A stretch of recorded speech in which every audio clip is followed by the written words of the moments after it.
Duda si Defense Secretary Gilbert Teodoro Jr. sa intensyon ng China ng magkapag-ayos at tapusan ito sa isang legal na umiiral na Code of Conduct o COC sa South China Sea.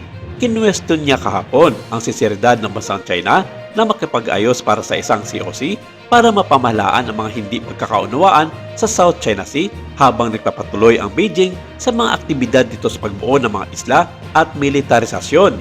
Pahayag niya, "Right now, I don't. Honestly speaking, I do not see that." And the President also echoed that I'm saying that we cannot turn a blind eye on what is happening in the West Philippine Sea and the South China Sea.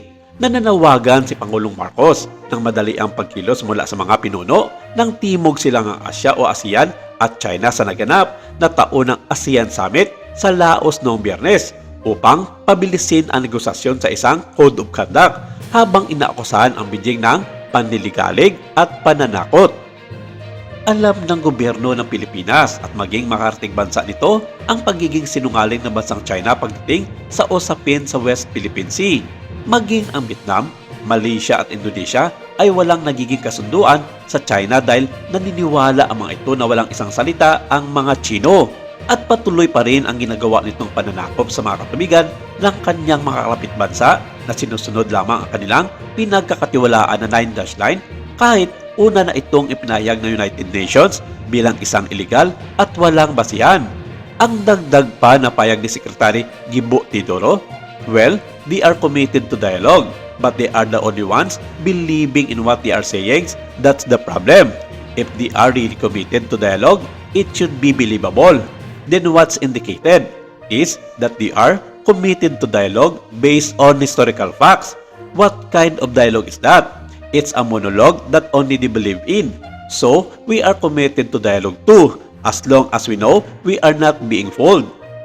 Ang Pilipinas, ani ni Teodoro, ay umaasa sa magandang loob at patuloy na talakayan para sa isang Code of Conduct.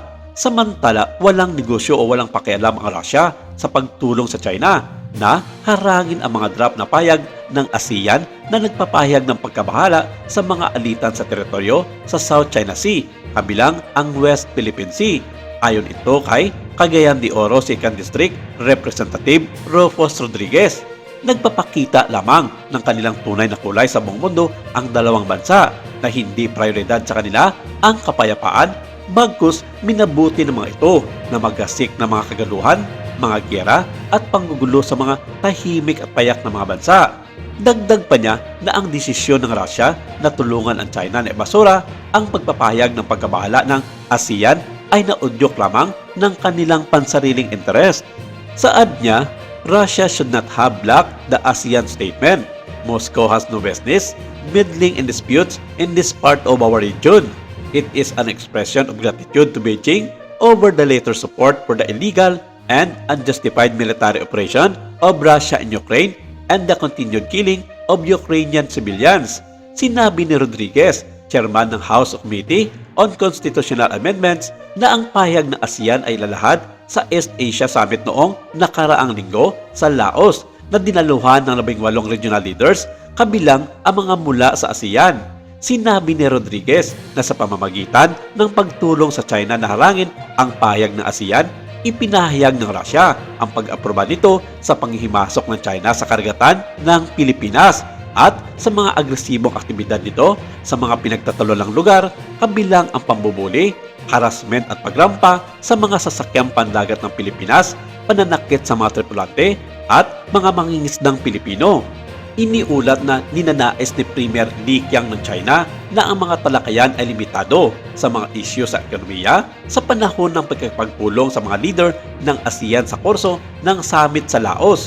Ngunit matapang na sinabi sa kanya ni Marcos na ang mga isyong pang-ekonomiya at pang-politika ay magkakaugnay at ang China ay hindi maaaring magpanggap na ang lahat ay maayos sa larangan ng ekonomiya habang may mga tensyon sa larangan ng politika at seguridad sa rehiyon.